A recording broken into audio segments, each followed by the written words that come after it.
Direto ao plenário do Supremo Tribunal Federal, vamos acompanhar a sessão de hoje ao vivo, direto do plenário. Secretária, para a leitura da ata da sessão anterior. A ata da segunda sessão ordinária, realizada em 21 de fevereiro de 2018. Presidente da senhora ministra Carmen Lúcia.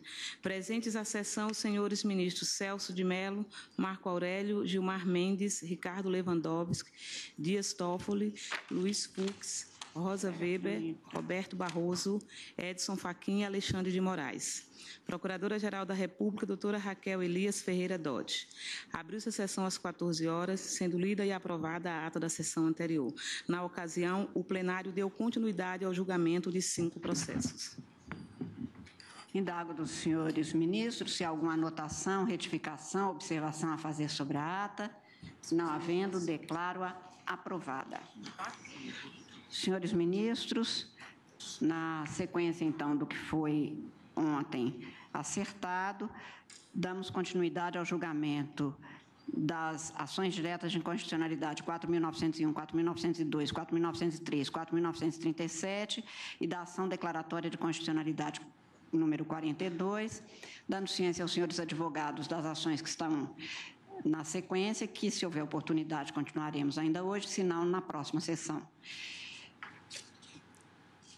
Na sessão de ontem, após os votos do ministro relator da primeira sentada e na sessão de ontem, dos votos do ministro Marco Aurélio e de Carmen Lúcia, julgando parcialmente procedente na forma dos votos, ouço agora o voto do ministro Alexandre de Moraes. Eu nem vou fazer por escrito, porque é problemático. Boa tarde a todos, boa tarde, presidente, ministra Rosa, ministros, cumprimentar também o vice-procurador-geral, doutor Luciano. Presidente, eu vou, em virtude dos, agora, 3 votos já longos, detalhados, que foram lidos em plenário, eu vou tentar resumir o máximo possível, me atendo especificamente aos pontos em que apresento a minha divergência. Dentro, e aqui é um rápido preâmbulo, dentro da ideia de que entendo que as opções legislativas feitas pelo Congresso Nacional, e nesse caso por uma ampla maioria, de mais de 400 votos na Câmara, mais de 50 votos no Senado Federal, desde que apresentem, como já foi dito aqui nos votos anteriores, a necessária razoabilidade, a compatibilidade e equilíbrio entre a preservação ambiental e o desenvolvimento sustentável, e apresentem critérios racionais, critérios coerentes, mesmo que não sejam, a meu ver, aí subjetivo, a melhor opção, mas desde que razoáveis e mantenham o núcleo essencial da proteção a essa garantia fundamental, esse direito fundamental, que é a proteção ao meio ambiente, me parece que devem ser entendidos como constitucionais. Aqui, isso vai balizar a análise da minha, em alguns pontos, a minha divergência. Eu entendo que não se pode analisar de forma absolutamente estanque a ideia da vedação ao retrocesso, ou seja, se analisar o novo texto legal com base somente no texto anterior, sem também se realizar uma análise, e que ao longo das audiências públicas, do debate também no Congresso Nacional, essa análise foi feita, a análise da alteração de tecnologia, da alteração da forma da agricultura ser desempenhada, da alteração da própria recomposição das matas, da mata ciliar, do meio ambiente, ou seja, às vezes o que lá atrás parecia, de certa forma, o melhor para se preservar, se percebe com o passar do tempo, se percebe com análise que não é necessário. Então, aqui também os pontos que destacarei levam em conta esse desenvolvimento da própria análise da questão ambiental. Feito em resumo essas rápidas considerações em prol aqui da celeridade do julgamento. Um primeiro ponto, eu quero dizer que, na maior parte, acompanho com as conclusões feitas pelo eminente relator, o ministro Luiz Fux, acompanho a sua conclusão em relação aos dispositivos que considerou constitucionais. Quais sejam, e se Vossa Excelência quiser que eu diga agora ou no final... Sem problema. Vossa Excelência, então, vota com o relator em todos os pontos em que ele declarou constitucionais. Pois não. Aqui eu tenho as anotações, ótimo, então vou lançar E no final eu detalho mais. Agora, também pedindo todas as vênias ao ilustre relator, divirjo parcialmente de Sua Excelência, não totalmente, mas parcialmente de Sua Excelência, em alguns dispositivos que eu aqui concentro em 4 tópicos. Ou os tópicos em que Sua Excelência declarou inconstitucional, ou alguns em que Sua Excelência concedeu uma interpretação conforme. O primeiro tópico é relacionado ao artigo 3º, inciso 8º, letra B. A questão é que entende, né, para os efeitos dessa lei, entende-se por utilidade pública as obras de infraestrutura destinadas às concessões aos serviços públicos, e aí Sua Excelência declarou inconstitucional com redução de texto em relação à gestão de resíduos e em relação a instalações necessárias à realização de competições estaduais, nacionais ou internacionais. Eu aqui voto somente pela inconstitucionalidade com redução de texto no tocante à realização de competições esportivas estaduais, nacionais ou internacionais, ou seja, em relação às instalações necessárias à realização de competições esportivas estaduais, nacionais e internacionais. E por que isso? O Código Florestal entende e estabelece esse elenco de atividades que revelam aquela necessária compatibilização entre a proteção ao meio ambiente, mas também a necessária e adequada compatibilização dessa proteção ao meio ambiente com o direito social, a moradia, com a necessidade da continuidade de prestação de serviços públicos relevantíssimos. E entre esses serviços públicos relevantíssimos, entre essas obras de infraestrutura, para que possam gerar um serviço público relevantíssimo, a questão de instalações necessárias, a questão da gestão de resíduos. A gestão de resíduos é tratada por uma lei federal, a Lei 12.305 de 2010, que instituiu a Política Nacional de Resíduos Sólidos, como algo, e é realmente absolutamente essencial, não só à saúde pública, porque uma má gestão de resíduos acaba logicamente poluindo o meio ambiente, mas gerando também, quando em inúmeras cidades são negadas as possibilidades de aterros sanitários, acaba gerando aterros clandestinos. Nós temos em todas as capitais, em todas as grandes cidades, aterros clandestinos que acabam gerando muito mais prejuízo ao meio ambiente e à saúde pública do que se excepcionarmos, como faz o Código Florestal, não do controle ambiental, não da necessidade de adequação e proteção ao meio ambiente, mas se equacionarmos de forma que, ao mesmo tempo, se proteja o meio ambiente, mas também se proteja a saúde pública, se proteja a possibilidade de que haja um tratamento de resíduos sólidos de forma sustentável. O Código Florestal, aqui, ao colocar como questão de interesse público a gestão de resíduos, não afasta a possibilidade e a necessidade de licenciamento ambiental, não afasta a necessidade daquele que cuida dos resíduos sólidos de proteger o lençol freático, de realizar uma proteção geral, o que coloca essa compatibilidade. Eu diria que o reflexo prático, isso foi muito discutido à época do Código Florestal, não só em relação a ambientalistas, mas em relação a autoridades sanitárias, o reflexo prático de afastar essa norma, afastar como de interesse público a gestão de resíduos para efeitos ambientais, vai ser o retorno do que ocorria até o Código Florestal, da negativa em cima de negativa da possibilidade de licenciamento ambiental para esses aterros sanitários e a volta dos aterros clandestinos.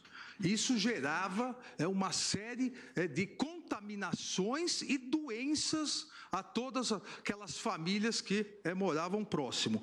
E eu volto aqui a frisar, quando se prevê no artigo 3º, como de interesse público, a gestão de resíduos, a interpretação deve ser dada conjuntamente com a Lei 12.305 de 2010, que é a lei que regulamentou isso, que estabelece todos os requisitos e diz que da necessidade da disposição final ambientalmente adequada, da necessidade de proteção ao meio ambiente, mas sempre em compatibilidade com a necessidade também de uma melhor gestão de resíduos, porque isso gera uma contaminação, se não for regularmente feita, não só do lençol freático, das matas, mas principalmente na saúde pública, a consequência é terrível. Então, nesse primeiro tópico, por isso que a minha divergência nesse primeiro tópico é parcial em relação ao ministro relator, nesse primeiro tópico do artigo 3º, inciso 8º, letra B, eu julgo parcialmente procedente no ponto ADC 42 e as ADIs 4903 e 4937,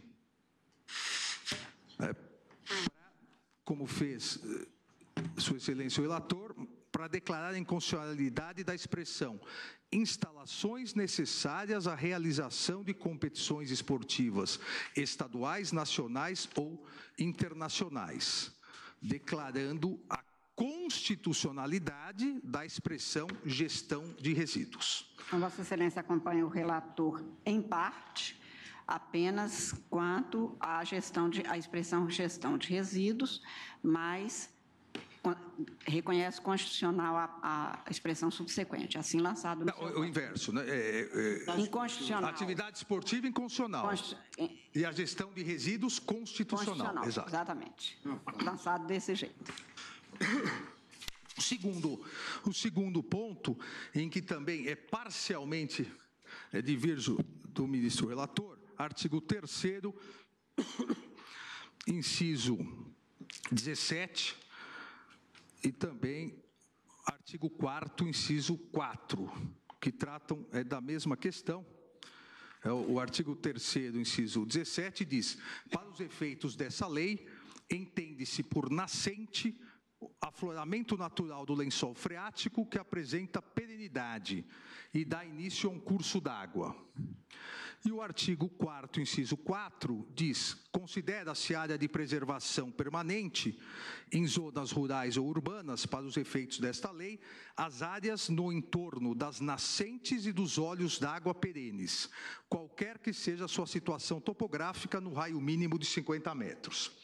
Sua Excelência, o ministro relator declarou inconstitucional a exigência da perenidade, seja dos olhos d'água, seja das nascentes. E desse posicionamento eu divirjo parcialmente, porque a alteração feita no novo Código Florestal, ela inovou, num primeiro momento, ao trazer as definições que não existiam na legislação anterior. E ao descrever nascente, E aqui, presidente, nesse ponto, em relação à nascente, é a minha convergência parcial com o relator. Quando descreveu nascente, pela primeira vez colocou no artigo 3º, inciso 18, como um requisito da definição de nascente, a perenidade. Na verdade, e os vários estudos juntados aos autos demonstraram isso, comprovado, a nascente pode ser perene ou intermitente. Mas aqui no artigo 3º, inciso 17, a lei definiu como uma elementar da nascente ser perene. E acabou entrando em contradição com o próprio Código Florestal, que foi posteriormente alterado pela Lei 12.727, o artigo 4º, inciso 4, o artigo 4º, inciso 1º, que foi alterado o Código Florestal pela Lei 12.727, que passou a consignar que as faixas marginais de qualquer curso d'água natural, perene e intermitente, excluídos efêmeros, desde a borda da calha do leito regular em largura mínima, devem ter a proteção. Por que digo aqui que há uma contradição? Com essa alteração posterior ao artigo 4º, inciso 1º do Código Florestal, ficou consagrada a proteção do curso de água natural, perene ou intermitente, desde a borda da calha do leito regular, ficou protegido. Ora, uma das características, e é a grande característica que diferencia a nascente do olho d'água, a característica da nascente, seja perene, seja intermitente, é produzir um curso d'água. E aqui no voto eu detalho mais, mas não vou cansá-los, mas uma dessas características da nascente, seja perene, seja intermitente, exatamente produzir um curso d'água natural. Ora, com a alteração legislativa, a nascente permanente, a nascente perene, ela é protegida. Ela faz um curso d'água que é protegido. A nascente intermitente não é protegida, mas o curso d'água que ela gera é protegido. Não há mínima lógica nisso, e isso não resguarda a proteção, porque, obviamente, se o curso d'água produzido pela nascente intermitente é protegido, mas a sua nascente não, ela acaba sendo degradada, apesar da sua intermitência, a degradação logo vai afetar também o curso d'água. Consequentemente, para que haja uma proteção completa e uma interpretação teleológica aqui do texto, a nascente, cuja característica, e foi por isso, entendo eu, que o legislador deu uma maior proteção à nascente do que em relação aos olhos d'água, a nascente, seja perene, seja intermitente, ela sempre produzirá um curso d'água, que da mesma forma será perene ou intermitente. E tudo deve ser protegido. Então, nesse primeiro aspecto, acompanho Sua Excelência, o ministro relator. Agora, em relação aos olhos d'água, a lei, com base não só em estudos, mas com base na experimentação prática, na análise do que ocorreu, entendo eu, fez a opção legítima constitucionalmente, porque, diferentemente da nascente, que sempre gera um curso d'água, o olho d'água, a característica é não gerar um curso d'água. Então, o que fez o legislador? Ele protegeu o olho d'água perene, em virtude da sua continuidade.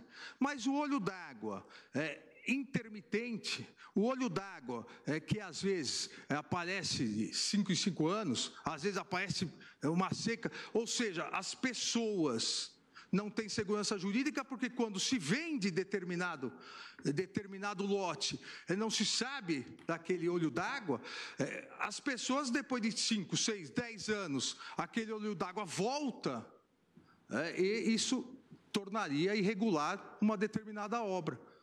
Qual foi o elemento discriminador aqui, ao meu ver, que permite a separação e maior proteção da nascente e do olho d'água, em relação ao olho d'água? A nascente forma o curso d'água, enquanto o olho d'água não. Mesmo assim, e corretamente, ao meu ver, protegeu o legislador o olho d'água perene, mas não o intermitente. Então, em relação ao olho d'água intermitente, entendo correta a opção feita pelo legislador, e aí divirjo do ministro relator, entendo que não é inconstitucional a exigência para proteção da mata ao redor do olho d'água, somente ao redor do olho d'água perene. Então, aqui, essa divergência, julgando assim, presidente, parcialmente procedente, a ADI 4903, e nesse aspecto somente, conferir, da mesma forma que o fez o ministro relator, interpretação conforme ao artigo 3º, inciso 17, e ao artigo 4º, inciso 4 do Código Florestal, no sentido de que as áreas no entorno de nascentes configuram áreas de proteção permanente, independentemente da nascente ser permanente ou intermitente. Mas reafirmo aqui o meu entendimento da constitucionalidade dos dispositivos em relação ao entorno dos olhos d'água. O terceiro e penúltimo tópico diz respeito da minha divergência ao ministro relator, diz respeito ao artigo 3º, parágrafo único.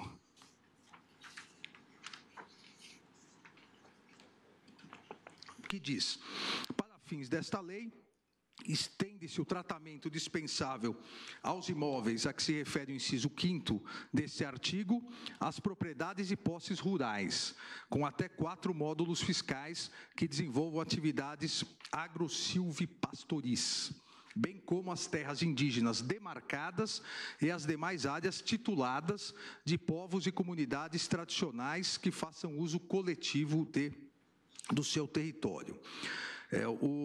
O eminente ministro relator declarou a inconstitucionalidade da expressão demarcadas e tituladas.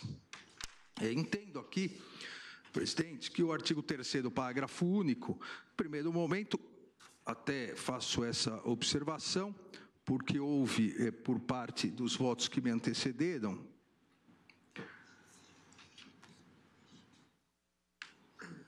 também Vossa Excelência e o ministro Marco Aurélio declararam a inconstitucionalidade das expressões demarcadas e tituladas. Né? Então, entendo que a opção aqui, em primeiro lugar, do tratamento diferenciado aos pequenos proprietários rurais de até 4 módulos fiscais, ela está dentro de uma opção legítima do legislador que conferiu à agricultura familiar e à pequena propriedade rural uma proteção diferenciada em virtude de uma característica de maior aqui dificuldade, uma hipossuficiência econômica mais acentuada. E isso, a legislação permite, como um todo, a própria Constituição, nos artigos 5º, inciso 26, artigo 153, parágrafo 4º, inciso 2 e 185, permitem uma proteção especial à pequena propriedade. A Constituição diz para fins diversos, inclusive reforma agrária, mas para fins diversos. Então, para esse entendimento, me parece que o Código Florestal seguiu a rácio da norma constitucional. E ao expressamente estender esse tratamento às áreas de uso coletivo, em aldeamentos indígenas e em comunidades tradicionais tituladas e demarcadas, em nada, a meu ver, com devido respeito às posições em contrário, em nada contrariou o artigo 231 da Constituição e o artigo 68 do ADCT. Porque esse dispositivo do Código Florestal não altera em nada a questão da demarcação, não altera em nada e não condiciona absolutamente nada, não traz nenhum requisito, e nem poderia trazê-lo, não traz nenhum requisito em relação ao exercício dos direitos dos indígenas ou das comunidades tradicionais relacionadas à sua identidade cultural, ao seu modo de vida. O que faz é só utilizar um parâmetro sem alterar toda a questão indígena ou das comunidades tradicionais para uma maior proteção ambiental no tocante a algo onde já há uma segurança jurídica, onde já há a titulação e a demarcação. Isso não impede que, após determinada área indígena já titulada, demarcada, se após isso se comprovar que a área indígena é maior e se ampliar a área indígena, o Código Florestal não se intromete nisso. Agora, se houver ampliação, também terá essa proteção maior, ou esse benefício ambiental. Não há, a meu ver, nenhuma aqui contradição entre o artigo 231 e 68 com o Código Florestal. O que o Código Florestal quis fazer é exatamente a partir de um requisito já oficial. Então, aqui já é titulado, aqui já é demarcado, já é possível verificar qual é realmente a área, foi garantir uma maior segurança jurídica em relação a isso. Mas há uma área que está em discussão, então também deveria ser privilegiada. Olha, essa área que está em discussão não é regida pelo Código Florestal. Se posteriormente, futuramente, essa área ainda não titulada, ainda não demarcada, se entender indígena ou das comunidades tradicionais, automaticamente se aplicará o Código Florestal. O Código Florestal, ele ampliou aqui um tratamento benéfico em relação às comunidades indígenas e as comunidades tradicionais. Ele não adentrou e nem restringiu nenhum direito ou nenhum requisito em relação à titulação ou demarcação. Isso a legislação competente que regulamenta. Por essas razões, também resumidamente, senhor presidente, eu julgo procedente a ADC 42, para declarar a constitucionalidade do artigo 3º, parágrafo único do Código Florestal, e, consequentemente, julgo improcedente a ADI 4903.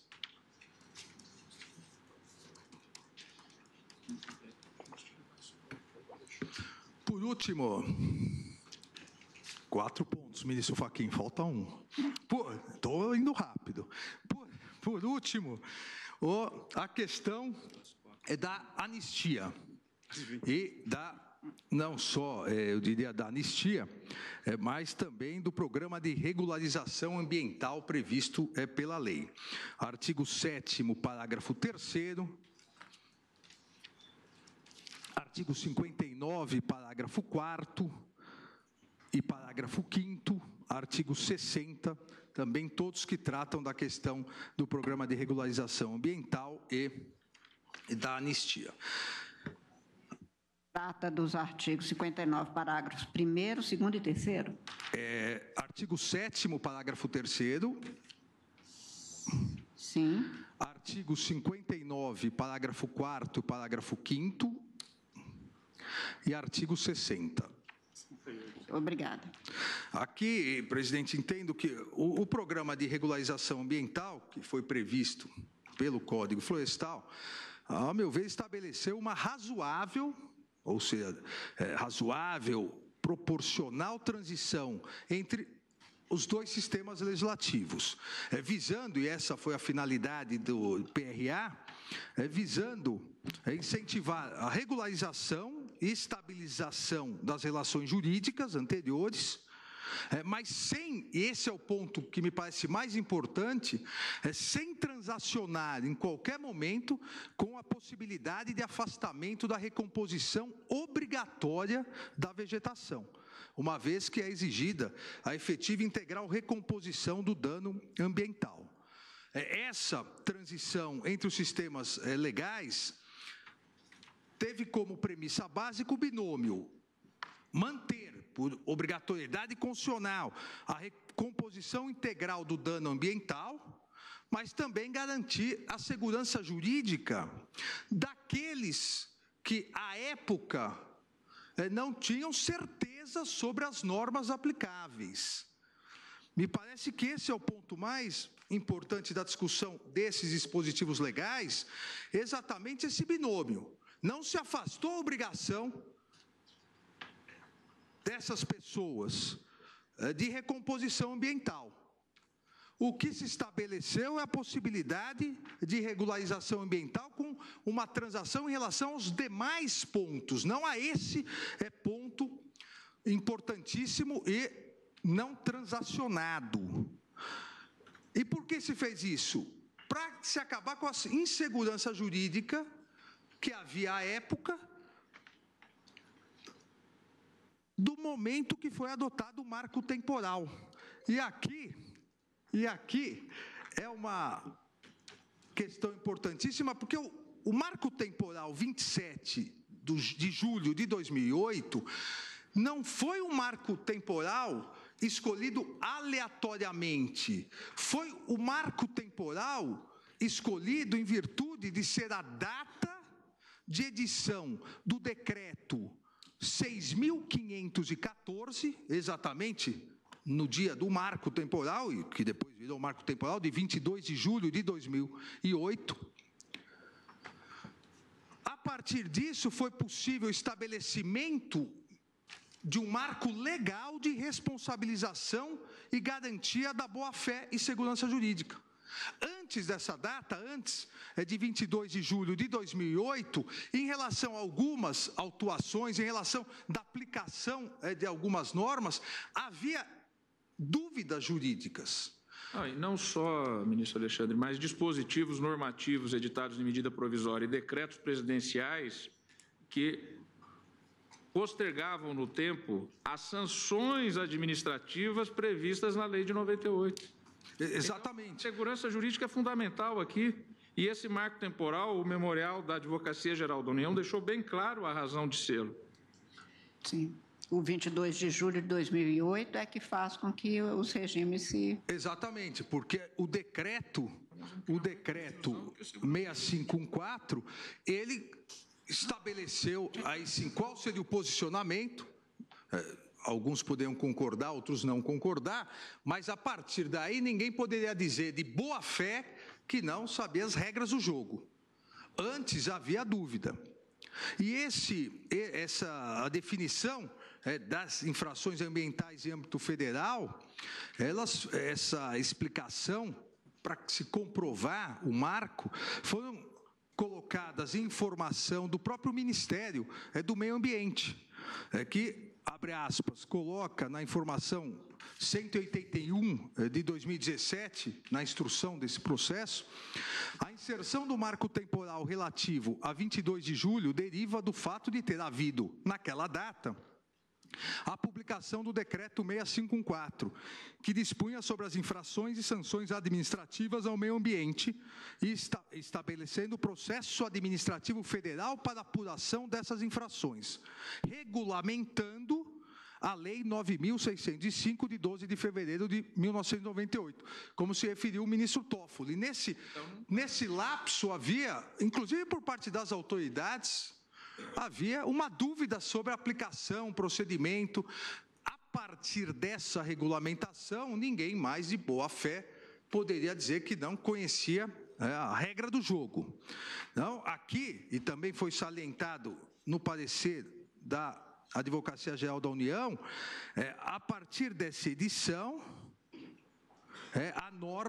essa norma, o decreto, possibilitou uma segurança jurídica. Seria Por favor, ministro. Permite, ministro Alexandre, desculpe interrompê-lo, mas esse ponto é fundamental, porque este ponto foi um dos mais importantes pactuados no debate do Congresso.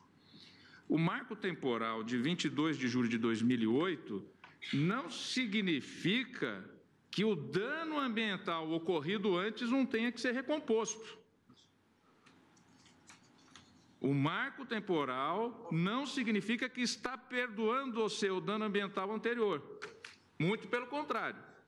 O que se está estabelecendo nesse marco temporal é que os danos causados em afronta à lei ambiental após esse marco são passíveis de multa e de criminalização.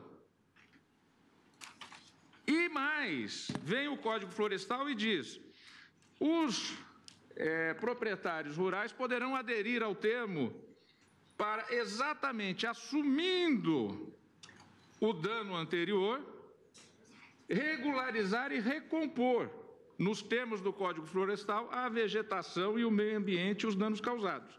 Ou seja, é muito importante que se diga e que se registre que não há anistia a dano ambiental. E, se houvesse, seria contra a Constituição. Só esse esclarecimento que eu gostaria de fazer no debate, agradecendo a parte do ministro Alexandre. Exatamente, ministro Toffoli. Essa questão, talvez nesses tópicos seja a mais importante, e por isso que eu iniciei dizendo da premissa básica do Código Florestal em relação a isso, que foi o binômio. Recuperação total, integral do dano ambiental, não houve aqui nenhuma transação em relação a isso, mas a garantia da segurança jurídica em relação àqueles que tinham boa-fé. Exatamente. Mutatis mutandis, desculpe interrompê-lo novamente, é a questão da repatriação. Ou seja, a lei disse: quem tem dinheiro de forma lícita no exterior sem declarar poderá internalizá-lo no Brasil a uma alíquota de imposto de renda X. Então, a pessoa vem ao Estado, se apresenta ao Estado, recolhe aquela alíquota X, o Estado não pode, lá na frente, dizer que essa pessoa agiu ilegalmente. O que o Código Florestal fez? Ele deu até o dia 31 de dezembro de 2017, porque depois houve prorrogação até o final do ano passado, para que os proprietários e possuidores rurais, e aí estão envolvidos milhares de dezenas de pequenos proprietários. Nós não estamos aqui a falar apenas e tão somente das grandes propriedades rurais, nós estamos falando também dos milhares de pequenos proprietários rurais, que o Estado disse o seguinte: assuma que a sua propriedade está em desacordo com a legislação ambiental. Assuma o compromisso de recuperá-la. Ele vai lá perante o Estado e assume. Esse prazo venceu 31 de dezembro de 2017, agora há pouco tempo. E assume um compromisso perante os órgãos ambientais do Estado, sob a fiscalização do Ministério Público. Agora nós vamos dizer que essa data não vale. E qual é o marco temporal? O marco temporal para fins de anistia criminal e anistia de multas administrativas. Não é a anistia da recuperação do dano. Nós não podemos atuar perante o cidadão de maneira que o Estado diga: faça isso, que eu estou lhe garantindo que, se você assumir que a sua propriedade tem um dano ambiental e você assume o compromisso de repará-lo, eu não vou processá-lo, eu não vou multá-lo. Se isso ocorreu até 22 de julho de 2008. Se ocorreu depois, aí é outra história.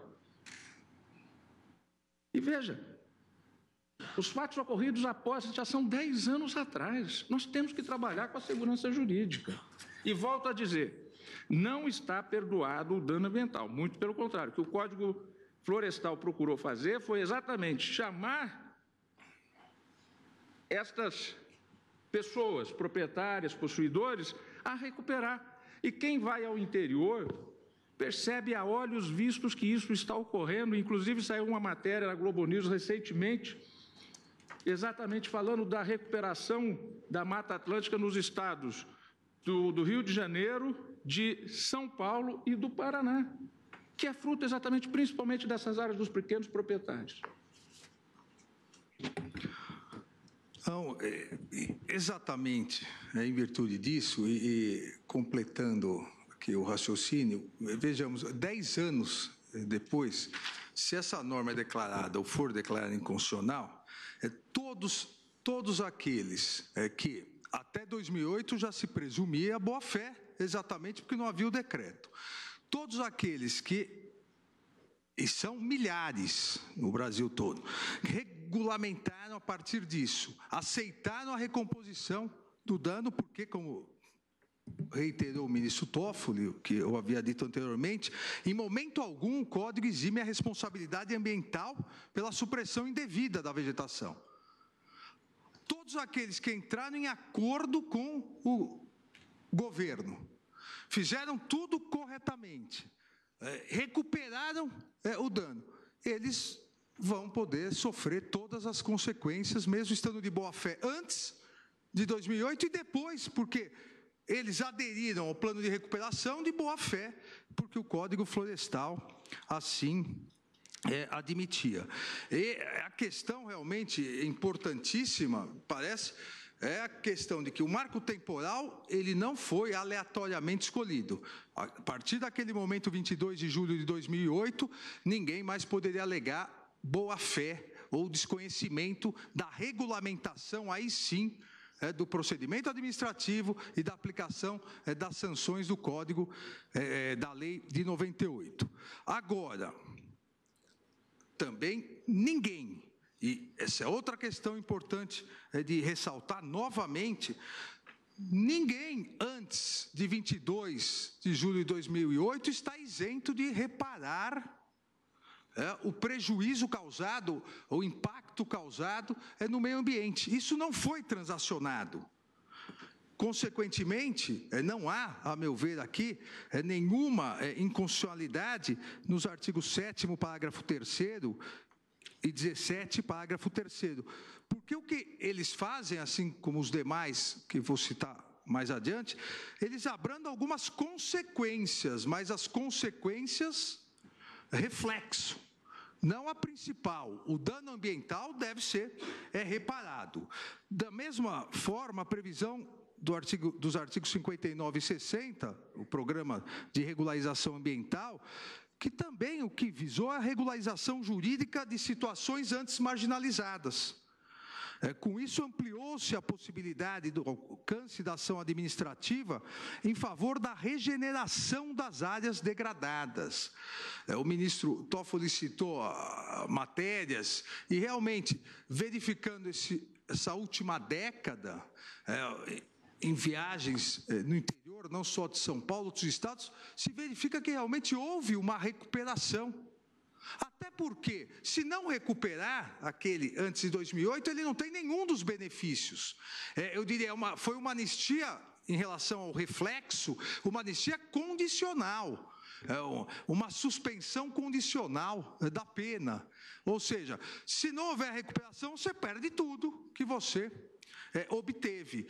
E isso gerou não só uma confiança maior, a relação de confiança hoje tão desacreditada no Brasil entre cidadão e poder público, nesse tópico a relação de confiança foi realizada. E com proveito exatamente ao meio ambiente recuperado. A quebra dessa relação de confiança, eu diria, seria tão nefasta que faria com que nenhum outro programa de recuperação ligado à questão ambiental fosse aceito.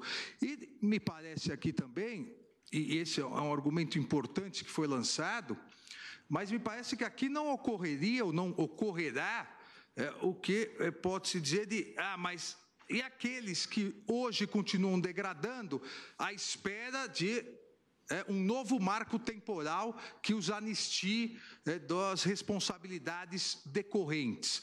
Veja, me parece que aqui não há essa possibilidade, exatamente porque o marco temporal, ele foi coerentemente estabelecido. Até 22 de julho de 2008 havia dúvida, inclusive do poder público, como o próprio Ministério do Meio Ambiente colocou. A partir daí, não havia, por parte de ninguém, a possibilidade de alegar boa-fé. Aqui a anistia das multas, a extinção da punibilidade de crimes ambientais, eu repito, somente se consuma com integral adimplemento das obrigações assumidas pelo infrator da recuperação ambiental. Aliás, ele alonga no tempo a prescrição. Exatamente. Pegar o marco temporal lá de trás. Exatamente por isso, alongando a prescrição, é exatamente uma condicionante. É um acordo, você terá uma anistia em relação à multa administrativa, em relação à questão penal, mas desde que você cumpra o principal, que é a regeneração da área degradada. E entendo aqui, até porque não anistiou a recomposição do dano, que o Congresso Nacional exerceu sua legítima competência constitucional, estabelecidas nos artigos 21, inciso 17 e 48, inciso 8º da Constituição Federal. Inclusive, a Constituição não impede a anistia, mesmo em matéria penal, de crime ambiental. O artigo 5º, inciso 43, diz quais os crimes insuscetíveis de anistia. Então, aqui o que se pretende, o Código Florestal foi muito claro, vocês, antes de 22 de julho de 2008, que em tese têm boa-fé, vocês recompõem o dano que vocês não sofrerão as consequências reflexas disso. E durante esses 10 anos, foi isso que ocorreu. Mas aqueles que não cumpriram, a prescrição está suspensa, ou seja, não se efetiva a anistia. Por esse motivo, presidente, sem querer tomar mais o tempo aqui do plenário, não identifico a alegada contrariedade do artigo 225, parágrafo 3º. Não se trata aqui, em momento algum, de irresponsabilidade pelo dano ambiental. É mais de um mecanismo diferenciado exatamente para cumprir e determinar o cumprimento da regularização do que foi erroneamente feito, ou seja, da regularização dos danos causados. Dessa forma que, também no ponto de vista do ministro relator, e vou aderir ao que Vossa Excelência propôs. Inicialmente eu iria declarar constitucional somente, mas eu declaro constitucional, julgo procedente a ADC 42, declaro integralmente constitucionais os artigos 7º, parágrafo 3º, 17, parágrafo 3º, 59 e 60. Agora, em relação ao 60, em relação ao 59, parágrafo 4º, 59, parágrafo 5º e 60, parágrafo 1º, eu sigo Vossa Excelência, que concluiu o seu voto dizendo é de se dar, portanto, interpretação conforme ao artigo 225, parágrafo 1º, de modo a afastar, no decurso da execução dos termos e compromissos subscritos nos PRAs, o risco da decadência ou prescrição, seja dos ilícitos ambientais praticados antes de 27/7 de 2008, seja das sanções dele decorrentes, aplicando-se extensivamente também nesses casos o disposto no parágrafo 1º do artigo 60, segundo o qual a prescrição ficará interrompida durante o período de suspensão da pretensão punitiva.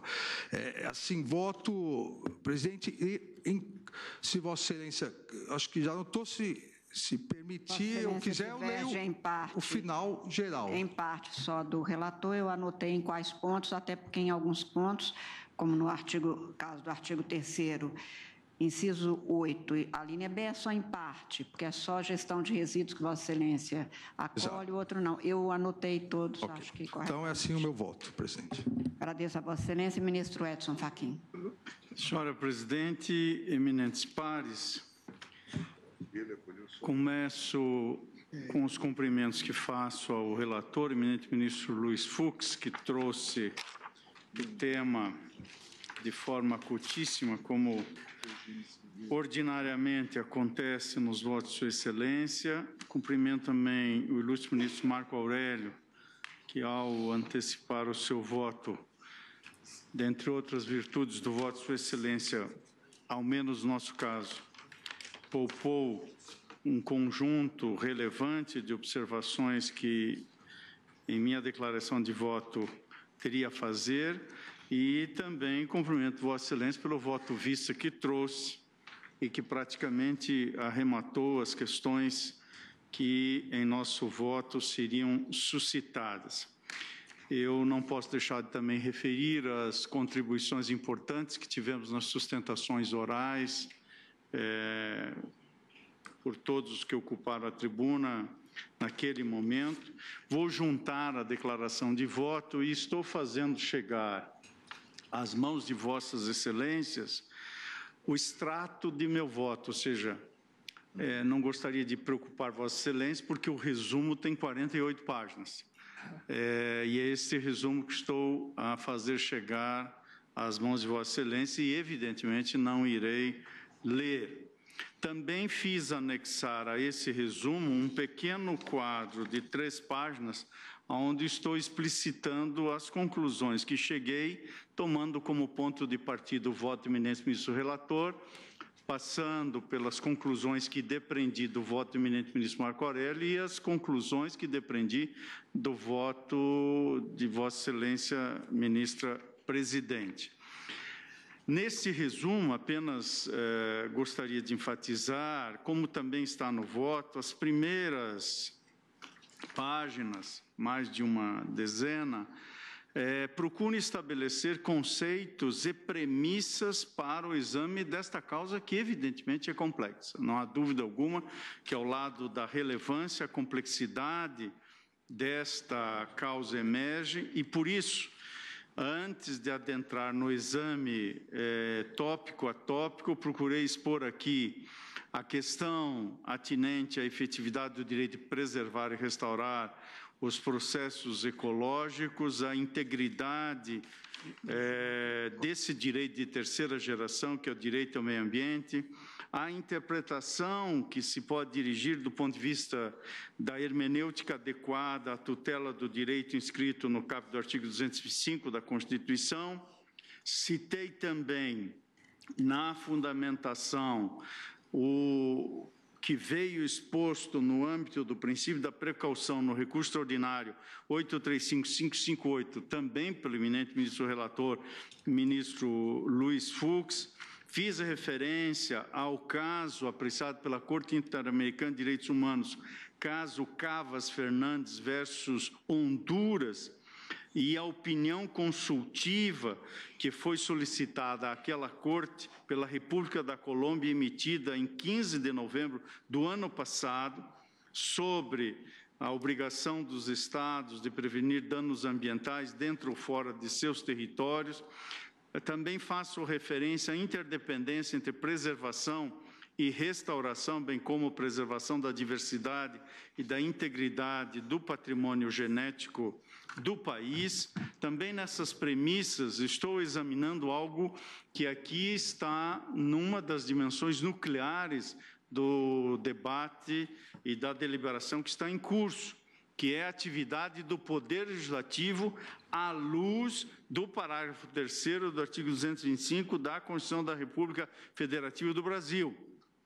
E aqui estou tomando como baliza o pronunciamento de nosso decano, eminente ministro Celso de Mello, quando do julgamento da ADI 3540, publicado este julgamento em seu resultado, em 3 de fevereiro de 2006, quando Sua Excelência assentou a possibilidade de administração pública, cumpridas as exigências legais, autorizar, licenciar ou permitir obras ou atividades nos espaços territoriais protegidos, desde que respeitada, quanto a esses, a integridade dos atributos justificadores do regime de proteção especial. Portanto, o que eu estou a assumir como premissa é que, se a lei é dado alterar ou suprimir espaços territoriais especialmente protegidos, entendo que, à luz do parágrafo 3º do artigo 225, fica vedada, e aqui a todos os poderes,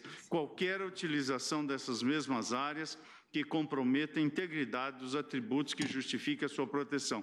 Portanto, tomando uma das asserções relevantes que está na obra do professor Miguel Gualano Godoy, eu estou a dizer que, se é certo, como assentou o eminente ministro relator, ministro Luiz Fux, que a capacidade institucional ausente em um cenário de incerteza impõe autocontenção do judiciário, que não pode substituir as escolhas dos demais órgãos do Estado por suas próprias escolhas, portanto, se é certo o que assentou o eminente ministro relator, entendo também que não pode o Poder Judiciário, no exercício da competência que lhe é constitucionalmente imposta, deixar de examinar a legislação à luz do texto constitucional. Isso porque, segundo o professor que acabo de citar, Miguel Gualano Godoy, porque pode levar e deve levar em conta as capacidades institucionais de juízes e da Corte, o que não significa negar a possibilidade do controle jurisdicional das leis ou mesmo políticas públicas. Eu estou a dizer isso, mais adiante faço o discrimen, que aqui também já foi feito, entre área de preservação permanente e reserva legal, para assentar ao final dessas premissas que desenvolvimento econômico e proteção ambiental não são valores incompatíveis. Por isso mesmo, o desenho das políticas públicas que respeitem o desenvolvimento econômico e, ao mesmo tempo, a proteção ambiental, deve também respeitar os limites instituídos pela Constituição da República. E, portanto, fixadas as balizas pela Constituição e pelo Constituinte, não se trata, em meu ver, de opção aberta ao aplicador da norma encontrar outro parâmetro para a hermenêutica incidente na espécie.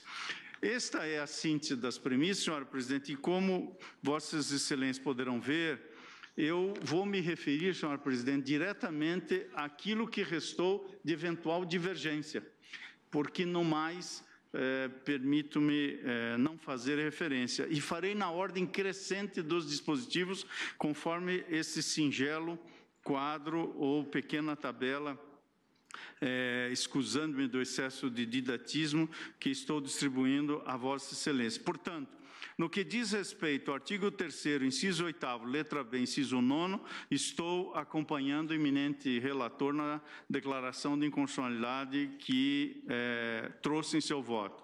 Quanto ao artigo 3º, inciso 17º, ao conceder interpretação conforme, o eminente relator, em meu modo de ver, encontrou a solução correta para a hipótese.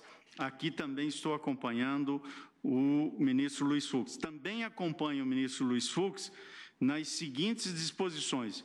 Artigo 3º, inciso 19º, artigo 3º, parágrafo único, artigo 4º, inciso 3º e parágrafos 1º e 4º, artigo 4º, inciso 4º, artigo 4º, inciso 3º e parágrafos 1º a 4º, artigo 4º, parágrafo 5º, artigo 4º, parágrafo 6º, artigo 5º, caput, parágrafos 1º e 2º, artigo 7º, parágrafo 3º, artigo 8º, parágrafo 2º, artigo 11º, artigo 10º até o 11º, artigo 12º, parágrafos 4º e 5º, eu estou acompanhando a divergência aberta pelo eminente ministro Marco Aurélio nesta questão específica dos parágrafos 4º e 5º do artigo 12. Nos parágrafos 6º, 7º e 8º do artigo 12, também aqui me permito divergir do relator para acompanhar a divergência aberta pelo ministro Marco Aurélio, no que parece-me, pela anotação que eu li de ontem, seguido pelo voto da eminente ministra Vistora. No artigo 13, parágrafo 1º, o eminente ministro relator declarou a constitucionalidade no que foi acompanhado pelos votos proferidos ontem. Quanto a este tópico especificamente, me permito apresentar nesta questão específica divergência para assentar especificamente quanto a isso. Isso está a partir da página 21ª do resumo de meu voto, que esse dispositivo Parágrafo 1º do artigo 13, permite a instituição de servidão ambiental e da cota de reserva ambiental sobre área excedente decorrente da redução prevista no inciso 1º do mesmo artigo. Ou seja, o proprietário de imóvel rural localizado na Amazônia Legal, que tem o percentual da reserva legal reduzido de 80% para 50%, na hipótese de conseguir superar o mínimo legal, poderá instituir servidão ambiental sobre o excedente. Aqui, resumidamente, trato desta figura jurídica da servidão ambiental, inclusive a lei da luz da Lei 6938, de 81, conforme a Lei 11.289 e alteração posterior da Lei 12.651. E os argumentos que foram trazidos nessa medida para sustentar-se a permissão da redução do percentual de reserva legal, segundo o inciso 1º, apenas para fins de regularização mediante recomposição, regeneração ou compensação da reserva legal de imóveis com área rural consolidada. Entendo que não se mostra razoável e adequado à luz da hermenêutica, entendo correta, da Constituição, autorizar o excedente a ser utilizado com forma de cumprir a exigência de preservação, ou seja, a reserva legal de outra propriedade. Interpretar a autorização legal de outro modo, entendo e peço vênia aos que me antecederam em sentido diverso, ensejaria violação de princípios magnos atinentes à titularidade, dentre eles a função social da propriedade, inscrito no artigo 186 da Constituição da República, razão pela qual acolho o argumento de inconstitucionalidade do parágrafo 1º do artigo 13, divergindo no ponto respeitosamente da conclusão do eminente relator. No que diz respeito ao artigo 15, o eminente relator declara a constitucionalidade no que não obteve a convergência do voto do eminente ministro Marco Aurélio, que inaugurou a divergência. Eu estou aqui acompanhando a divergência. No que diz respeito ao caput do artigo 17, parágrafo 3º, o eminente ministro relator declarou a inconstitucionalidade da expressão realizada após 22 de julho de 2008, contida no artigo 17, parágrafo 3º. Eu estou acompanhando o eminente ministro relator neste sentido. No artigo 28, declarou Sua Excelência, o ministro Luiz Fux, a constitucionalidade. Estou acompanhando Sua Excelência, como também acompanho a declaração de constitucionalidade do artigo 44. Quanto ao parágrafo 2º do artigo 48, o eminente ministro relator declarou a constitucionalidade. Nada obstante, o eminente ministro Marco Aurélio apresentou a divergência à luz da fundamentação que Sua Excelência trouxe no voto de ontem e deduziu uma interpretação conforme. Eu estou acompanhando, em parte, a divergência, apenas assentando que, em meu voto, eu estou declarando a inconstitucionalidade e não adotando a técnica da interpretação conforme. A conclusão desta parte do voto que trago assenta que a autorização conferida pelo dispositivo mencionado para fins de compensação da reserva legal, sem que haja identidade ecológica entre as áreas envolvidas e da compensação por arrendamento ou doação de área localizada no interior de área de conservação a órgão do poder público, não devem subsistir no ordenamento por flagrante violação da Constituição, inciso 3º, parágrafo 1º do artigo 225 da República. É que a Constituição da República expressamente veda a utilização dos espaços territoriais, especialmente protegidos, de modo a comprometer a integridade dos atributos que justifiquem a sua proteção. Portanto, invocando essas e outras razões que aqui estou a dizer, entendo que o parágrafo 2º do artigo 48 padece de inconstitucionalidade. Quanto ao artigo 59, o eminente ministro relator declarou a inconstitucionalidade, estou acompanhando Sua Excelência. O artigo 60, o eminente ministro relator declarou a inconstitucionalidade. A divergência suscitada pelo ministro Marco Aurélio, no que foi, ao menos do que vi a explicitação acompanhada pelo eminente ministro Vistor, eu estou acompanhando aqui a divergência quanto ao artigo 60, portanto, peço vênia ao ministro relator. No que diz respeito à constitucionalidade do artigo 61A caput, parágrafos 1º e 8º, artigo 61B e artigo 61C, estou acompanhando, com a vênia do relator, a divergência suscitada pelo ministro Marco Aurélio. Estou acompanhando o eminente relator quanto ao artigo 61A, parágrafos 9 a 17, na sua constitucionalidade, como também acompanho o eminente relator na declaração de constitucionalidade do artigo 62, no artigo 63, quanto ao parágrafo 3º do artigo 63,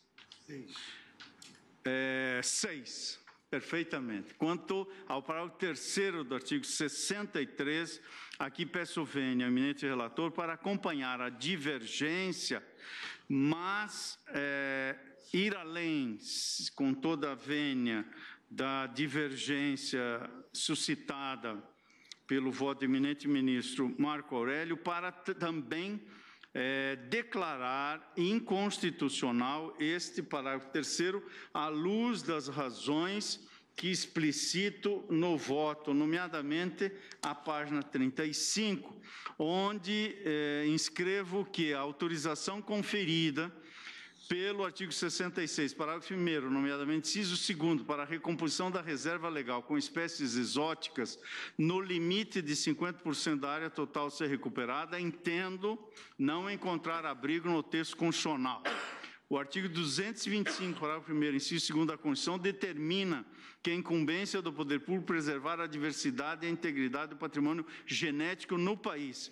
Eu acolho a opinião que recolhi da audiência pública e da manifestação do professor Jean Paul Metzger, da Universidade de São Paulo, que afirmou que a permissão do plantio de até 50% de espécies exóticas nas reservas legais leva a um processo de aceleração da perda dessas espécies, o que ofende o texto que citei da Constituição. Quanto aos parágrafos 5º e 6º do artigo 66, o eminente relator declarou a constitucionalidade, suscitou a divergência do eminente ministro Marco Aurélio e propôs uma interpretação conforme. Eu estou acompanhando a divergência, nada obstante, estou aqui também, pelas razões que declino em meu voto, propondo a declaração de inconstitucionalidade. Acompanho a divergência quanto ao artigo 67. No artigo 68, segundo o relator, há, da parte do eminente ministro Luiz Fux, uma proposição de declaração de constitucionalidade do que depreendi foi acompanhado pelos votos ontem proferidos e, como sabemos, esse artigo dispensa para os proprietários que realizaram supressão da vegetação nativa, respeitando os percentuais da legislação revogada, do dever de se adaptar às regras mais restritivas do novo Código Florestal. Eu entendo que, efetivamente, não há que subsistir responsabilidade civil ou penal se foi realizado, a seu tempo, o dever de proteção à luz da legislação vigente a seu tempo.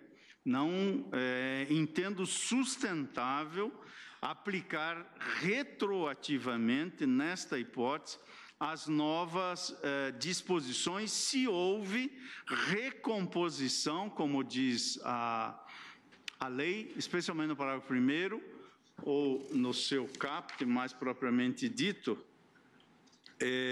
desse dispositivo, a recomposição, compensação ou regeneração. Portanto,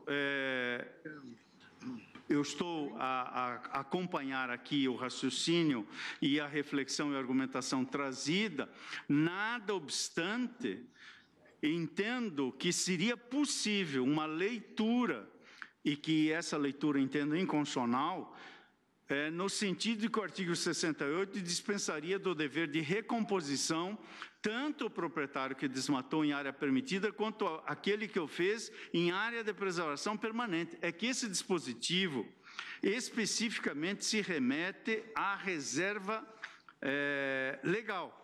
Portanto, entendo que a leitura adequada do artigo 68, à luz da legislação à época, mantém-se constitucional restrita à reserva legal. E ouso, portanto, divergir da conclusão do eminente relator para assentar a interpretação conforme desse artigo, a fim de reconhecer a sua incidência somente nos casos de reserva legal, eis que ali não se faz referência à área de preservação permanente. E, por último, senhor presidente, quanto ao artigo 78A, o eminente relator propôs a declaração de constitucionalidade, eu também aqui estou acompanhando Sua Excelência. Portanto, com a síntese que me foi possível, este é o conjunto de conclusões e a fundamentação respectiva está não apenas no extrato de voto, como no voto em sua completude, que irei juntar aos autos, é o que trago a este colegiado. Agradeço a Vossa Excelência, ministro Roberto Barroso.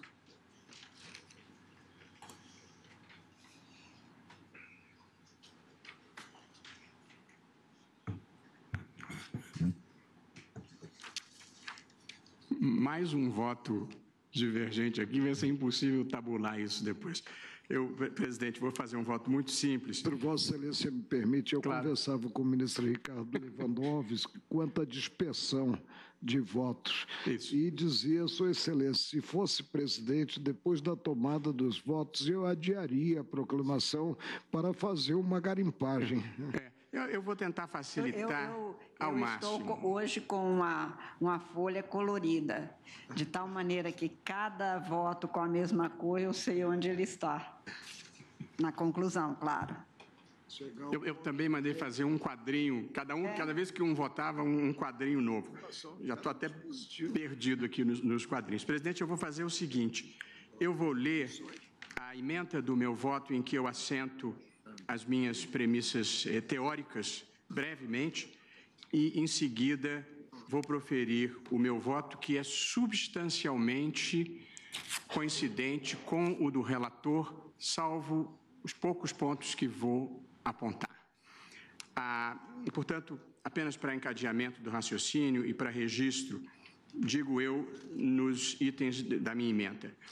A questão ambiental compreende de forma difusa uma multiplicidade de fatores. Dentre eles, incluem-se a proteção das florestas, a defesa das espécies ameaçadas de extinção, o controle da poluição atmosférica e das águas, a promoção de qualidade de vida nas metrópoles e o controle de atividades econômicas ou estratégicas potencialmente poluidoras. Portanto, procurei identificar, em primeiro lugar, o conteúdo da ideia de proteção ambiental. A grande abrangência da disciplina tem por fundamento a relevância da preservação do meio ambiente como bem coletivo de caráter indivisível, ou seja, os direitos ambientais pertencem a uma série indeterminada de sujeitos, de forma que a sua violação ou satisfação afeta toda a coletividade. Daí porque a Constituição consagrou expressamente a proteção ambiental no artigo 225. Portanto, esse é o item 1 da minha compreensão do tema. Qual é o alcance da ideia de proteção ambiental? O segundo item, presidente, leva em conta os outros fatores relevantes a serem considerados aqui. E digo eu, no entanto, o tratamento da questão ambiental exige a consideração de fatores heterogêneos, também tutelados pela Constituição. Dentre eles, destacam-se o desenvolvimento nacional, a redução das desigualdades sociais e regionais e a erradicação da pobreza.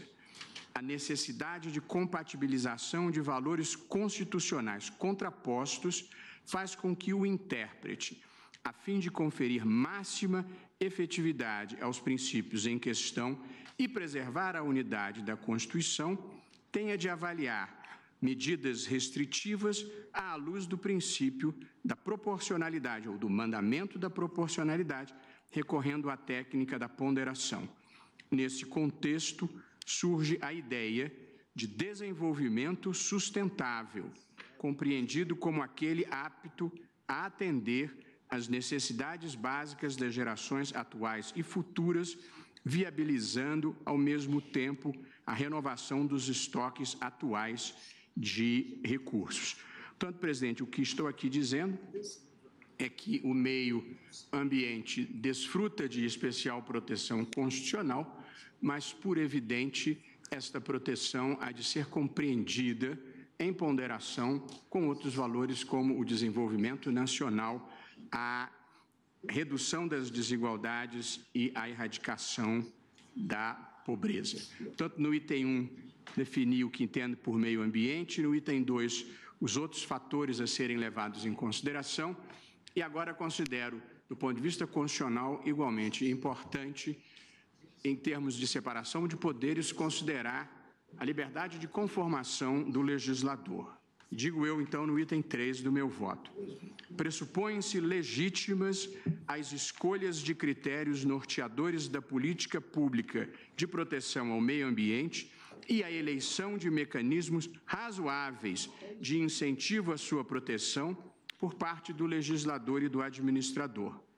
Tal premissa é reforçada quando as alegações a propósito de sua inconstitucionalidade não possuem base empírica suficiente para afastar a presunção de constitucionalidade de que se revestem naturalmente os atos emanados do poder público. E acho que esta é uma das novidades que nós temos incorporado à interpretação jurídica no Brasil, crescentemente, e ainda há muita escassez em algumas áreas, que é trabalharmos sobre dados empíricos, trabalharmos sobre informações de como efetivamente as políticas públicas impactam a realidade social. Quando, em relação ao indulto ou em relação a políticas de exonerações, eu me interessei por verificar qual o impacto que tinha produzido sobre a realidade, portanto, que tipo de avaliações haviam sido feitas sobre o proveito ou desproveito daquelas políticas públicas, a verdade é que a gente não encontra. Portanto, nós ainda somos um país em que muitas áreas se estabelecem políticas públicas e ninguém monitora para saber se aquilo está funcionando e que impacto produz sobre a realidade. Acho que isso vale para todas as áreas e vale também para a questão da proteção ambiental. Sinto falta, muitas vezes, de base empírica para formar uma opinião que não seja uma opinião de achismo, mas uma opinião que tenha assento em dados concretos da realidade. Sigo eu, então, à falta de dados concretos com a teoria. Ao legislador compete a conformação da proteção do direito fundamental ao meio ambiente ecologicamente equilibrado e sua harmonização com outros interesses constitucionais igualmente relevantes. O Poder Judiciário somente deve interferir em caso de manifesta falta de razoabilidade ou desproporcionalidade da medida. Portanto, essa terceira parte do meu voto é um pouco uma profissão de fé na liberdade de conformação do legislador, na medida em que não seja manifestamente irrazoável ou desproporcional a sua atuação. O último conceito, presidente, teórico que considerei importante arrumar as ideias em relação a ele diz respeito à proibição do retrocesso. Tendo o princípio constitucional implícito da proibição do retrocesso impede a retirada de efetividade das normas constitucionais e representa uma importante exigência de vinculação do legislador ao núcleo essencial dos direitos fundamentais. Tal princípio, todavia, não pode ser compreendido como vedação absoluta a escolhas legislativas cujos propósitos podem ser considerados razoáveis para a garantia e a efetivação de interesses constitucionais relevantes. Interpretá-lo de outra forma limitaria excessivamente o exercício da função típica do Poder Legislativo e seria incompatível com o princípio democrático. O modo como eu entendo o princípio da vedação do retrocesso, que considero implicitamente inserido no ordenamento brasileiro, é que onde se obteve um determinado avanço social, não se pode retroceder sem que se coloque no lugar alguma coisa que seja constitucionalmente aceitável e não implique num déficit significativo de proteção de um determinado bem social. Do contrário, nós dificultaríamos qualquer mudança legislativa que, eventualmente, precisasse acompanhar a evolução dos fatos e da própria realidade social. Portanto, presidente, estabelecidas as minhas premissas teóricas, eu agora tenho 4 proposições em tópicos nos quais eu não estou mantendo a lei. E, em seguida à leitura dessas minhas premissas teóricas, eu vou explicitar exatamente os pontos que estou divergindo. Na verdade, dois únicos dispositivos em que estou divergindo do ministro Luiz Fux. Tanto digo eu, tendo em vista que a competência para a concessão de anistia conferida pela Constituição ao Congresso Nacional com sanção presidencial é ampla, cabe a esses órgãos a avaliação dos critérios de conveniência e oportunidade do ato. Como regra geral, não há inconstitucionalidade na opção legislativa pela suspensão ou extinção da responsabilidade administrativa, civil ou criminal imposta em virtude da prática de atos lesivos ao meio ambiente. De modo que a anistia, como ato complexo que envolve o Legislativo e a Presidência da República, eu posso divergir para o diano ministro Marco Aurélio a não mais poder do seu conteúdo, mas o limite da minha intervenção é a inconstitucionalidade ou não. E digo eu aqui, a significativa atenuação do dever de reparação ao meio ambiente com a definição de regime jurídico mais favorável para aqueles que desmataram áreas de preservação permanente e de reserva legal anteriormente a 22 de julho de 2008, com todas as vênias de quem entende diferentemente, viola, a meu ver, o princípio da proporcionalidade, tanto na dimensão da proteção deficiente, quanto na proporcionalidade em sentido estrito, porque impõe severos ônus ao meio ambiente, mas gera benefícios ínfimos em razão da estabilização de situações jurídicas consolidadas. Outro item, afigura-se desproporcional também a realização em áreas de preservação permanente de atividades com alto potencial lesivo ao meio ambiente, como a gestão de resíduos ou de atividades que, além de menos relevantes na escala constitucional de valores, podem ser praticadas em quaisquer outros locais, como as competições desportivas. Outro item, que é o penúltimo. Deve o intérprete privilegiar o sentido que confira maior efetividade ao direito fundamental ao meio ambiente. Assim, diante da polissemia da norma, deve-se compreender que os entornos das nascentes e dos olhos d'água intermitentes configuram área de preservação permanente. Até aqui, presidente, com as minhas observações teóricas e os últimos comentários pontuais, eu estou acompanhando a integralidade do voto do ministro Luiz Fux, salvo o acréscimo das seguintes disposições que estou considerando inconstitucionais também, e aqui, portanto, acompanhando a divergência iniciada pelo ministro Marco Aurélio e, nesse ponto, acompanhada pelo ministro Fachin, que diz respeito, presidente, aos parágrafos 4º e 5º do artigo 12. Os parágrafos têm a seguinte dicção. Nos casos da linha A, do inciso 1, o poder público poderá reduzir a reserva legal para até 50% para fins de recomposição, quando o município tiver mais de 50% da área ocupada por unidades de conservação da natureza de domínio público e por terras indígenas homologadas. E o parágrafo 5º diz que o poder público estadual poderá reduzir a reserva legal para até 50% quando o Estado tiver zoneamento ecológico econômico aprovado e mais de 65% do seu território ocupado por unidades de conservação da natureza de domínio público.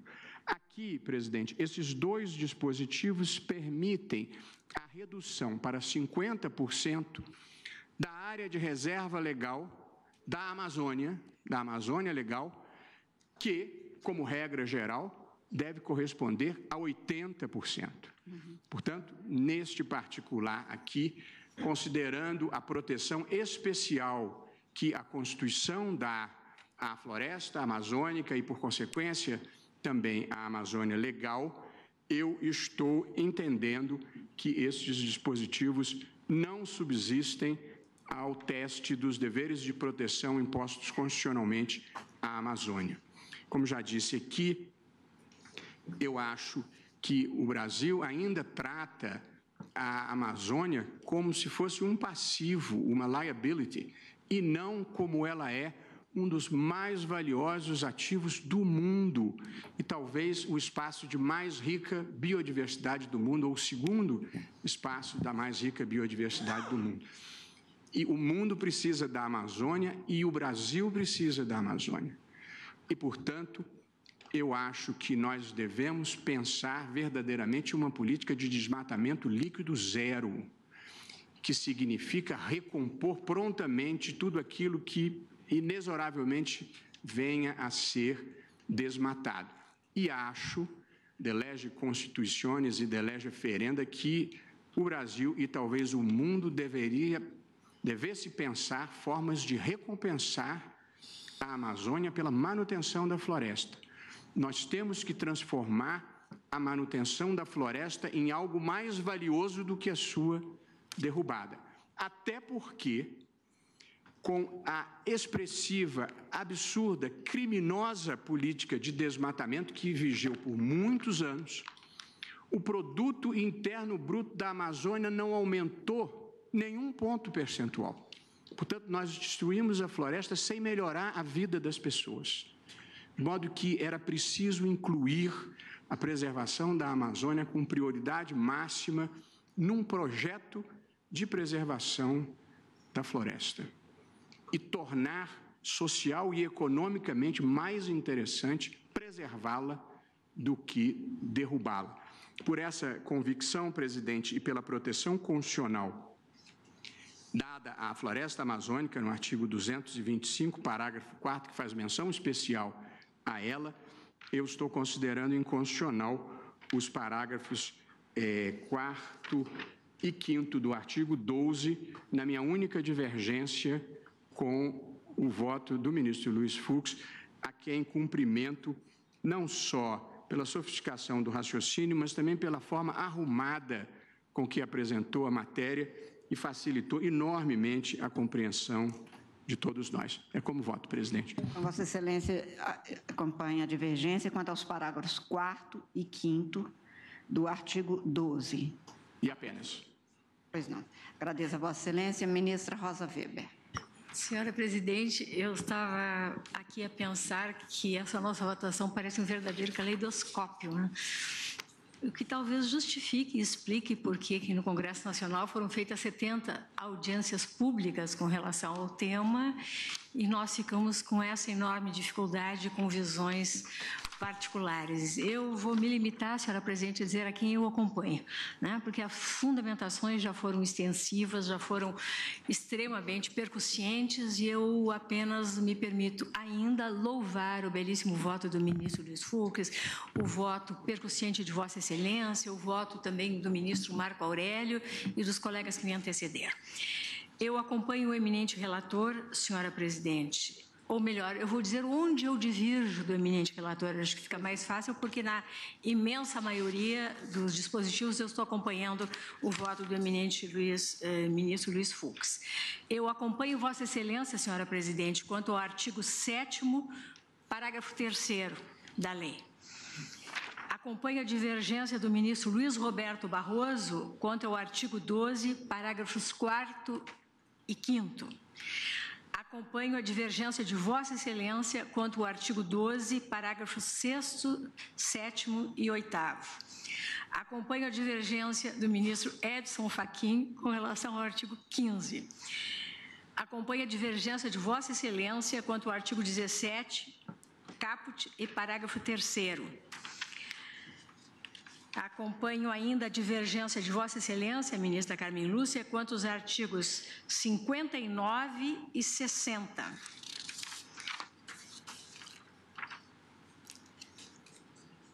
Acompanho a divergência também de Vossa Excelência quanto ao artigo 63. Acompanho a divergência do ministro Edson Fachin quanto ao artigo 66, parágrafo 3º. E acompanho a divergência de Vossa Excelência quanto ao artigo 67. Tenho voto escrito e requeiro juntado aos autos, presidente. Agradeço a Vossa Excelência. Fiz exatamente, rigorosamente, no caso de Vossa Excelência, a transcrição. Ministro Ricardo Lewandowski, com a palavra. Senhora presidente, eu não tenho... Desculpa. Mas escuta o ministro... Não. Desculpa. Eu coloquei o de Vossa Excelência aqui antes e, por isso, agora não. Ouço Vossa Excelência com as minhas desculpas. Desculpa ao ministro Ricardo Lewandowski por ter feito referência. É exatamente porque, como Vossa Excelência fez a gentileza de me adiantar, eu coloquei na ordem.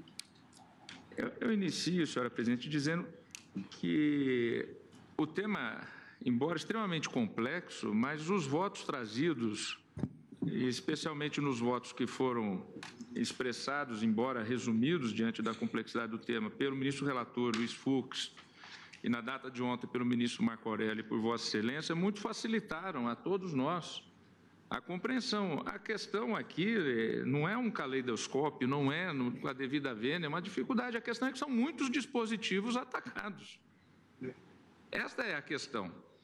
O que isso coloca à reflexão de todos nós é que, em tais casos, talvez nós tenhamos que pensar a metodologia de julgamento. Esta é a questão.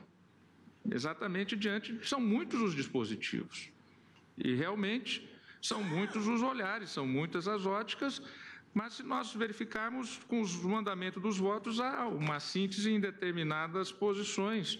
Na grande maioria. Na grande maioria. Na grande maioria estamos de acordo. Para toda essa divergência ou essa dispersão, muito pelo contrário. O problema é que nós temos esse método de julgamento que é de votos individuais. Então, o que nós temos que refletir é se no mundo contemporâneo, no mundo atual, essa metodologia, ela comporta o número de demandas que nós temos. E a aflição de todos que passaram, e Vossa Excelência tem na presidência, de dar conta e o andamento do plenário.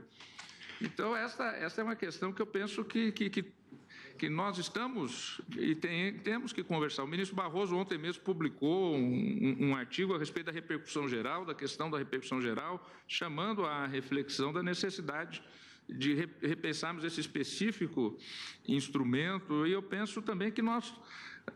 e já avançamos muito com o adiantamento de votos. Neste caso mesmo, o ministro Luiz Fux antecipadamente distribuiu o voto. Depois da leitura, depois da vinda à tribuna dos eminentes advogados, Sua Excelência fez ajustes no voto, ou seja, mostrando que a Corte debate, ela está aberta ao debate, ela está aberta a ouvir todas as posições para procurarmos alcançar o melhor êxito na solução.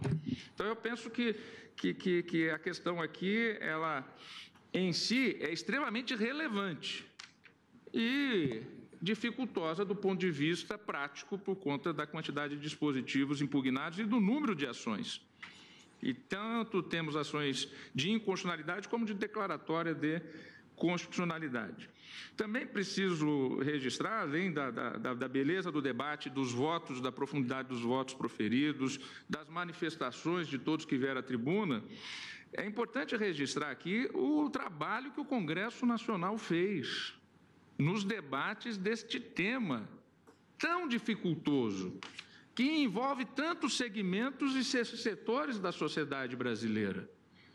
E se chegou a votações expressivas pelos representantes democráticos do povo brasileiro, tanto na Câmara dos Deputados, quanto no Senado da República.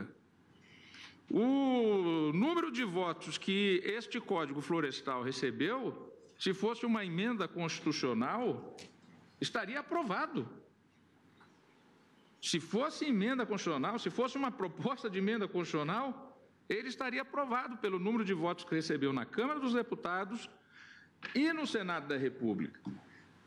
É daí que, se pela teoria do direito constitucional, e o ministro Barroso acabou de relembrar agora há pouco, nós temos que, na dúvida, sintetizando um pouco o que Sua Excelência falou, na dúvida da constitucionalidade e inconstitucionalidade, nós temos que, como julgador, privilegiar na dúvida a legalidade, a constitucionalidade, a fortiori, neste caso, mais ainda. Porque nós não podemos desconhecer e não desconhecemos a realidade que foi o debate entre todos os segmentos da sociedade que chegaram a um dado consenso. Senhora Presidente, eu já passei para Vossa Excelência o dispositivo, eu não vou nem dizer que vou registrar um voto por escrito, porque não vou fazê-lo, porque eu estou contemplado nos vários debates e a síntese do que eu vou trazer estão contemplados nos alinhamentos que eu vou ter conforme a conclusão do meu voto, neste ou naquele sentido.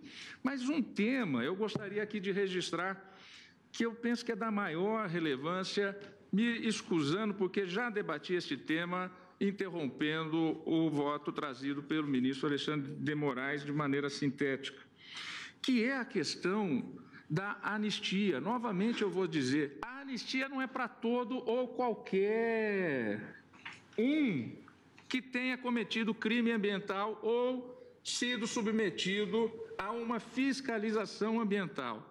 E aí me permita, senhora presidente, que eu vou ler os dispositivos legais. Capítulo 8º da lei, disposições transitórias, seção 1, disposições gerais. Artigo 59.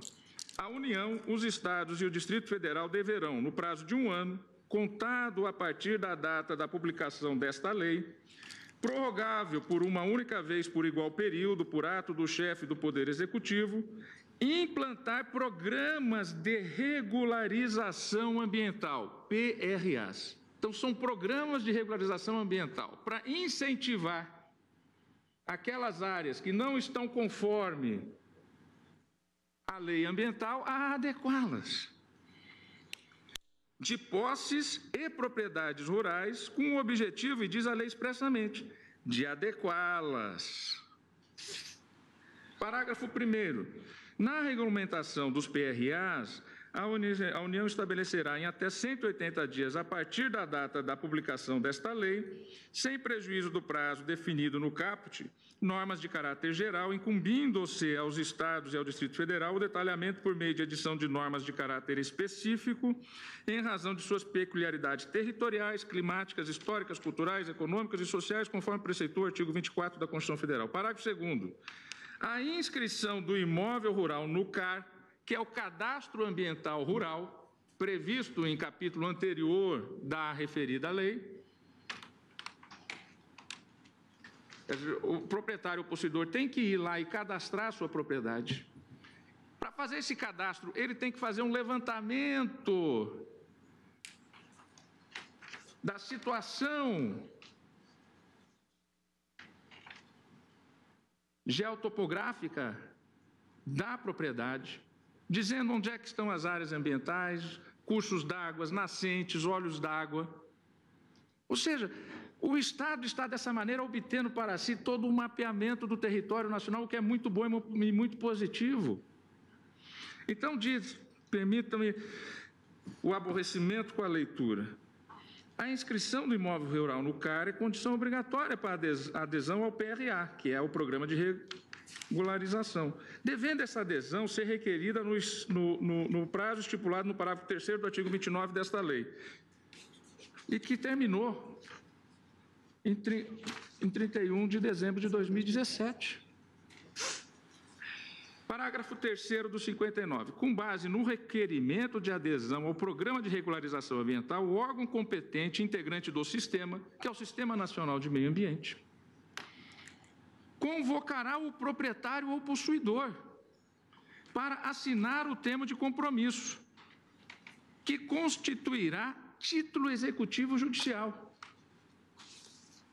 Então, ele vai lá, se apresenta perante para o Estado, assume as responsabilidades. Olha, aqui a minha posse, a minha propriedade realmente tem esses problemas, eu estou aqui querendo regularizá-las. Parágrafo 4º. No período entre a publicação desta lei e a implantação do PRA em cada Estado e no Distrito Federal, bem como após a adesão do interessado ao PRA, e enquanto estiver sendo cumprido o termo de compromisso, o proprietário ou possuidor não poderá ser autuado por infrações cometidas antes de 22 de julho de 2008. As cometidas após, ele poderá. Relativas à supressão irregular de vegetação em áreas de preservação permanente, de reserva legal e de uso restrito. Parágrafo 5º. A partir da assinatura do termo de compromisso, serão suspensas as sanções decorrentes das infrações mencionadas no parágrafo 4º deste artigo e, cumpridas as obrigações estabelecidas no Programa de Regularização Ambiental, apenas e tão somente ser cumpridas as obrigações estabelecidas no PRA ou no termo de compromisso para a regularização ambiental das exigências desta lei, nos prazos e condições neles estabelecidos, as multas referidas neste artigo serão consideradas como convertidas em serviços de preservação, melhoria e recuperação da qualidade do meio ambiente, regularizando o uso de áreas rurais consolidadas conforme definido no PRA. Aí vem o artigo 60. E aqui eu divido dos eminentes colegas que, com fundamentação, com um olhar diferente do que eu tenho, mas com fundamentação também sólida em razão das premissas constitucionais, dos dispositivos constitucionais de preservação do meio ambiente, entenderam que este artigo 60 seria incompatível com a Constituição. O que diz o artigo 60? A assinatura do termo de compromisso para regularização de imóvel ou posse rural perante o órgão ambiental competente, mencionado no artigo 59, suspenderá a punibilidade dos crimes previstos nos artigos 38, 39 e 48 da Lei 9.605, de 12 de fevereiro de 1998, enquanto o termo estiver sendo cumprido. Parágrafo 1º. A prescrição ficará interrompida. A prescrição fica interrompida. Se ele não recuperar ambientalmente, ele vai ser penalizado criminalmente e administrativamente. Isso aqui é um programa de incentivo. A prescrição se interrompe. Parágrafo 2º. Extingue-se a punibilidade com a efetiva regularização prevista nesta lei. Ora, este plenário do Supremo Tribunal Federal já decidiu que o pagamento do tributo extingue a punibilidade mesmo após o trânsito em julgado da ação penal condenatória por sonegação fiscal. É evidente que aqui é uma política legislativa para o Estado ter o mapeamento do seu território ambiental, mesmo nas propriedades e posses que são utilizadas para cultivo, para agropecuária ou para extrativismo.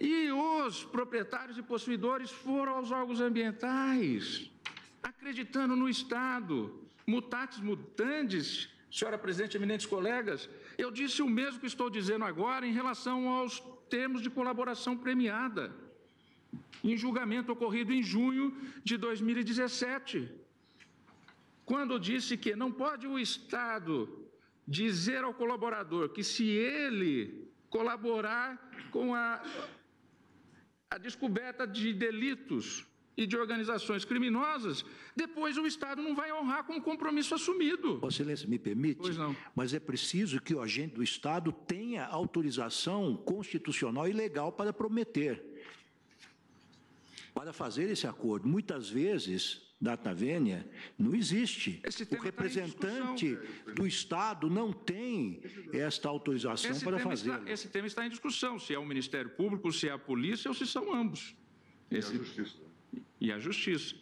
Esse tema está em discussão. Mas o que eu quero dizer aqui, seja na questão da matéria tributária, pagando o tributo, extingue-se a punibilidade, seja em relação à internalização de valores depositados no exterior, que houve uma lei específica e que estabeleceu uma alíquota diferenciada para a internalização desses valores. Agora vai se vai se processar por crime?